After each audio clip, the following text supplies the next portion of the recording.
16-ാം അധ്യായത്തിൽ സാംസൺ സ്വൈരിണിയെ കണ്ടുമുട്ടിയത് എവിടെ വെച്ചാണ്? ഉത്തരം ഗാസ. ഗാസയിൽ നിന്നും സാംസൺ എവിടേക്കാണ് പോയത്?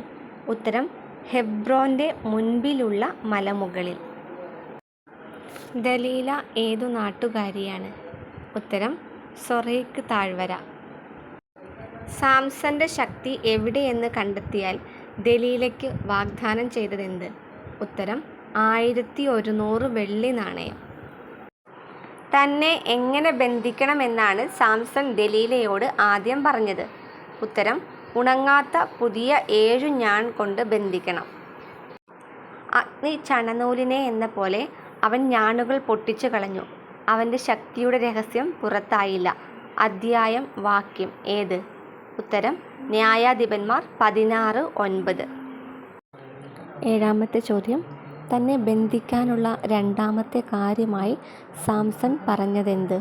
ഉത്തരം ഒരിക്കലും ഉപയോഗിച്ചിട്ടില്ലാത്ത പുതിയ കയറ് കൊണ്ട് ബന്ധിക്കണം. 8-ാമത്തെ ചോദ്യം. കെട്ടിയിരുന്ന കയർ ഡാഷ് അവൻ പൊട്ടിച്ചു കളഞ്ഞു. ഉത്തരം നൂലുപോലെ. 9-ാമത്തെ ചോദ്യം. സാംസൺ ദലീലയെ എത്ര പ്രാവശ്യമാണ് കബളിപ്പിച്ചത്? 3 പ്രാവശ്യം. 10-ാമത്തെ ചോദ്യം. ആ അലട്ടൽ ഡാഷ് തുല്യമായി? ഉത്തരം മരണതുല്യം. 11-ാമത്തെ ചോദ്യം. ഫിലിസ്ത്യർ സാംസനെ പിടിച്ചുകൊണ്ടുപോയത് എങ്ങോട്ടാണ്? ഉത്തരം ഗാസ. 12-ാമത്തെ ചോദ്യം. ഫിലിസ്ത്യരുടെ ദേവൻ ആരാണ്? ഉത്തരം ദാഗോൻ. 13-ാമത്തെ ചോദ്യം. മേൽത്തട്ടിൽ ഏകദേശം ഡാഷ് സ്ത്രീ പുരുഷന്മാർ അഭ്യാസം കണ്ടുകൊണ്ടിരുന്നു? ഉത്തരം 3000-ഓളം. 14-ാമത്തെ ചോദ്യം. ദൈവമായ കർത്താവേ, എന്നെ ഓർക്കണമേ. ഞാൻ നിന്നോട് പ്രാർത്ഥിക്കുന്നു. എന്നെ ശക്തനാക്കണമേ. ഞാൻ നിന്നോട് ഇപ്രാവശ്യം കൂടി യാചിക്കുന്നു. എൻ്റെ കണ്ണുകളിൽ ഒന്നിന് ഫിലിസ്ത്യരോട് പ്രതികാരം ചെയ്യാൻ ശക്തിപ്പെടുത്തണമേ. അധ്യായവും വാക്യവും ഏത്? ന്യായാധിപന്മാർ 16:28. 15-ാമത്തെ ചോദ്യം. മരണസമയത്ത് അവൻ കൊന്നവർ ജീവിച്ചിരിക്കുമ്പോൾ കൊന്നവരേക്കാൾ ഡാഷ് ആയിരുന്നു? ഉത്തരം അധികം. 16-ാമത്തെ ചോദ്യം. സാംസന്റെ മൃതദേഹം സംസ്കരിച്ചത് എവിടെ? സോറായിക്കും എഷ്താവോലിനും ഇടയ്ക്ക് പിതാവായ മനോവയുടെ ശവകുടീരത്തിൽ. 17-ാമത്തെ ചോദ്യം.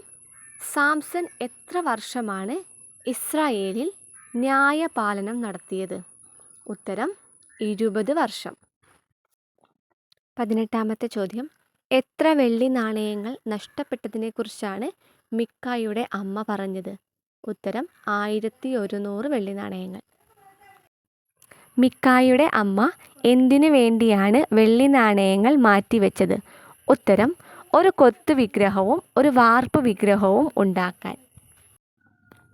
20-ാമത്തെ ചോദ്യം. വിഗ്രഹങ്ങൾ ഉണ്ടാക്കാൻ എത്ര വെള്ളി നാണയങ്ങളാണ് മിക്കായുടെ അമ്മ തട്ടാനെ ഏൽപ്പിച്ചത്? ഉത്തരം 200 വെള്ളി നാണയങ്ങൾ. 21-ാമത്തെ ചോദ്യം. അന്ന് ഇസ്രായേലിൽ ഡാഷ് ഇല്ലായിരുന്നു. ഓരോരുത്തരും യുക്തം എന്ന് തോന്നിയത് പ്രവർത്തിച്ചു പോന്നു. ഉത്തരം രാജവാഴ്ച. 22-ാമത്തെ ചോദ്യം. മിക്കായുടെ ഭവനത്തിലെ പുരോഹിതൻ ആരായിരുന്നു? ഉത്തരം യൂദാ വംശജനായ ഒരു ലേവ്യൻ. 23-ാമത്തെ ചോദ്യം. മിക്ക പുരോഹിതന് വാഗ്ദാനം നൽകിയ പ്രതിഫലം എന്ത്? ഉത്തരം വർഷം തോറും 10 വെള്ളി നാണയവും വസ്ത്രവും ഭക്ഷണവും. 24-ാമത്തെ ചോദ്യം. ഒരു ലേവ്യനെ പുരോഹിതനായി ലഭിച്ചതുകൊണ്ട് കർത്താവ് എന്നെ അനുഗ്രഹിക്കുമെന്ന് ഞാൻ അറിയുന്നു. ആരുടെ വാക്കുകളാണിത്? ഉത്തരം മിക്ക.